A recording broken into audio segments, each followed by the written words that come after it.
Hi guys, welcome to my channel. तो हमने कल उत्पादकता पढ़ा था। आज का हमारा टॉपिक है अपघटन। तो हम जानते हैं कि हमारे जो वर्ल्ड है और जो पारितंत्र है उसमें जो अपघटक का काम करते हैं वो होते हैं अपने कवक और बैक्टीरिया, ठीक है, जीवाणु। आपने शायद सुना होगा कि केंचुए को किसान के मित्र के रूप में संबोधित किया जाता है। केंचुए को किसान के मित्र के रूप में संबोधित इसलिए किया जाता है क्योंकि जो केंचुआ होता है ना, वो मृदा का अपघटन का काम करता है खेत में, ठीक है। क्योंकि जटिल कार्बनिक पदार्थ खंडन करने के साथ साथ भूमि को भुरभुरा बनाने में मदद करता है, जो कि जिससे फसल अच्छी होती है, ठीक है।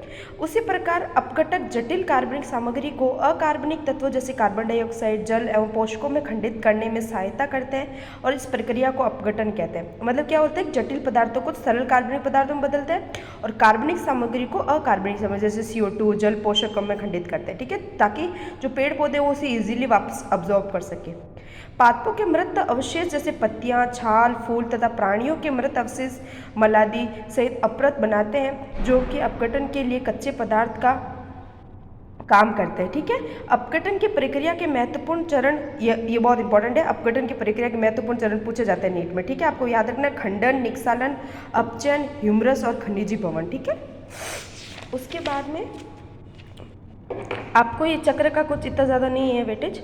आपको नेक्स्ट अपराधारी अपरत के छोटे कणों में खंडित कर देते हैं, मतलब जो जटिल पदार्थ है उनको सरल पदार्थों में बदल देते हैं। इस प्रक्रिया को क्या बोलते हैं, खंडन या फ्रेगमेंटेशन।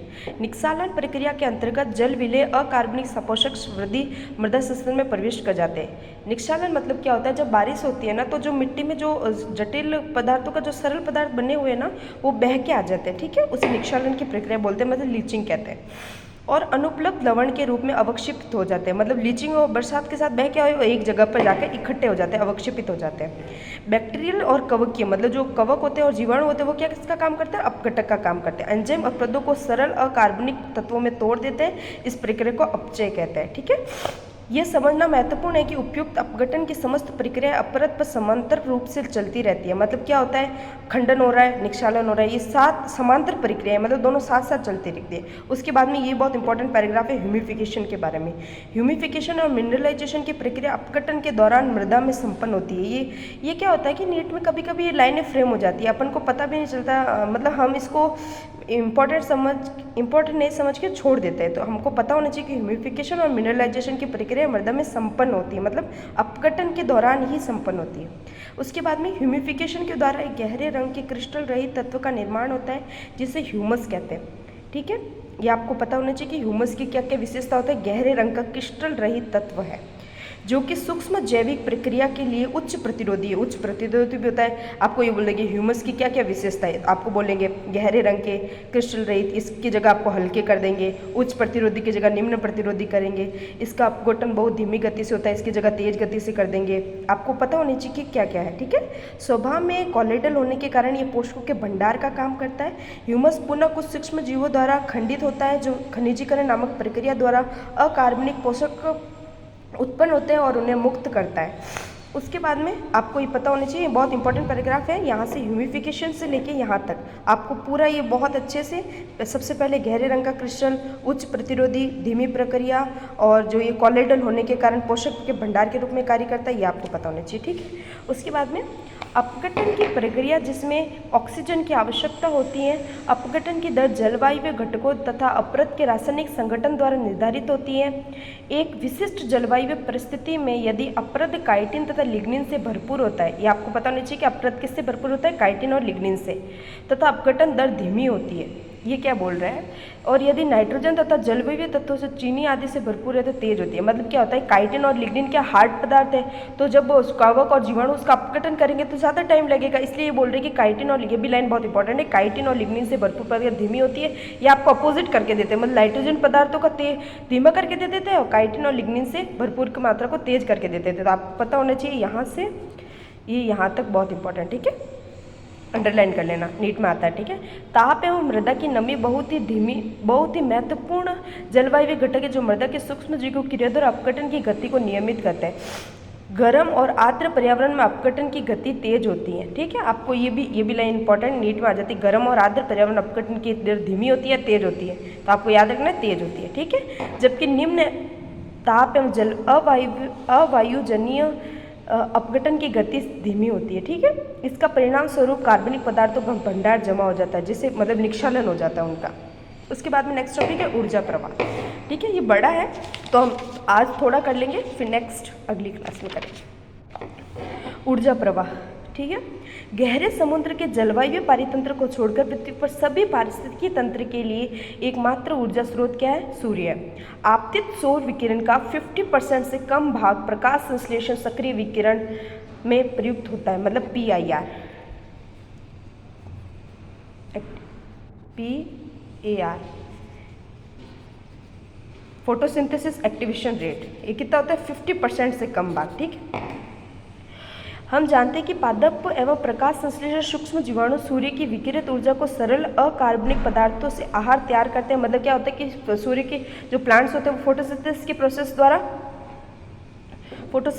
प्रोसेस द्वारा अपना फूड बनाते हैं। ठीक है, पादप केवल 2 से 10% प्रकाश संश्लेषण सक्रिय विकिरण का प्रग्रहण करते हैं। आपको ये बहुत इंपॉर्टेंट लाइन है, नीट में आती है और कई बार भी आई है। ठीक है, पादप केवल 2 से 10% ही प्रकाश संश्लेषण जो PAR आया है ना उसका एब्जॉर्ब करते हैं। ठीक है, उसके बाद में हम जानना अत्यंत महत्वपूर्ण के पादपों द्वारा संग्रहण की गई सौर ऊर्जा एक पारिस्थितिकी तंत्र के विभिन्न जीवों के माध्यम से किस प्रकार प्रवाहित होती है। पृथ्वी के सभी जीव आहार के लिए प्रत्यक्ष या अप्रत्यक्ष रूप से प्रोड्यूसर पर डिपेंड करते हैं। आप पाएंगे कि सूर्य से उत्पादकों की ओर फिर उपभोक्ता की ओर मतलब ऊर्जा का प्रवाह एक दिशा होता है और घटती जाती है ऊर्जा निरंतर। मतलब जैसे कि प्लांट में सबसे ज़्यादा होती है, उस प्लांट को जो हर्बीवोर शाकाहारी खाएंगे उसमें कम जाएगी, फिर उस शाकाहारी को जो मांसाहारी खाएगा उसमें और भी कम जाएगी। ठीक है, पारिस्थितिकी तंत्र ऊष्मा गति के दूसरे सिद्धांत से अवमुक्त नहीं। मतलब क्या होता है कि जो पारिस्थितिकी तंत्र है उनमें उसमें सेकंड लॉ भी यूज होता है। ठीक है, उन्हें निरंतर ऊर्जा की आपूर्ति की आवश्यकता है ताकि वे अपेक्षित अणुओं को संश्लेषित कर बढ़ती हुई अव्यवस्था को सर्वव्यापी प्रवृत्ति से संघर्ष कर सके। पारिस्थितिकी तंत्र के शब्दावली में हरे पादप को उत्पादक या प्रोड्यूसर कहा जाता है।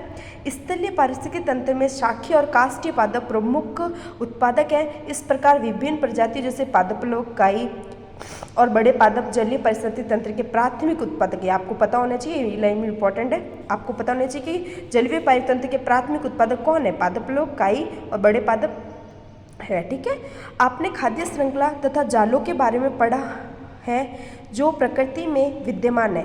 पादप से प्रारंभ होकर खाद्य श्रृंखला या जाल इस प्रकार से बने होते हैं कि प्रत्येक प्राणी जो एक पादप से आहार प्रग्रहण करता है या अन्य प्राणी पर निर्भर करता है और बदले में किसी अन्य के लिए आहार बनाता है, इस परस्पर अंतरता या निर्भरता के कारण श्रृंखला जाल की रचना होती है।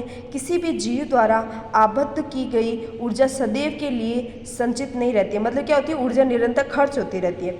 उत्पादक द्वारा आबद्ध मतलब उत्पादक द्वारा सूर्य से ली गई ऊर्जा, ठीक है, किसके फूड बनाने के लिए काम में आती है?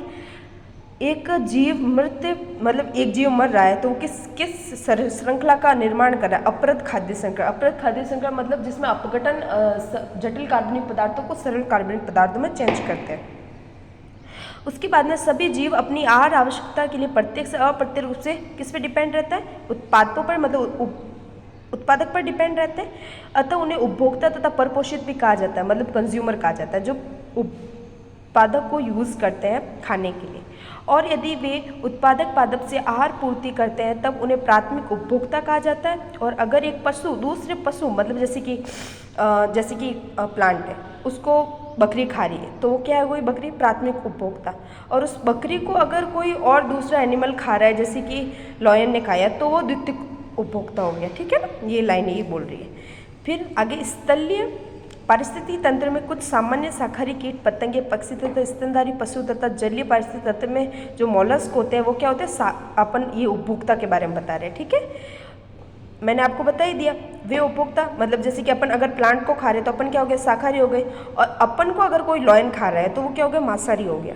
तो अपन बोल रहे हैं कि प्राथमिक मांसाहारी और द्वितीयक मांसाहारी के बारे में। जैसे घास है, उसको बकरी खा रही है, फिर मनुष्य खा रही है, तो ये प्राथमिक उपभोक्ता। फिर द्वितीयक, अगर मनुष्य को कोई खाएगा तो वो तृतीयक उपभोक्ता की श्रेणी में आ जाएगा। ठीक है, अब यही रखते हैं क्योंकि आगे से एक अलग ही टॉपिक स्टार्ट हो रहा है, अपराध खाद्य श्रृंखला। Thank you very much and like and subscribe my channel. और इकोलॉजी चैप्टर के प्रीवियस ईयर्स के क्वेश्चन जो नीट में आए हैं या AIPMT में आए हैं, PMT में आए हैं, वो मैंने टेलीग्राम चैनल पे डाल रखे हैं मेरे। तो मैं इसकी लिंक डिस्क्रिप्शन वीडियो में डाल दूँगी, वीडियो की डिस्क्रिप्शन में डाल दूँगी, आप वहाँ जाके चेक कर लीजिएगा। Thank you very much.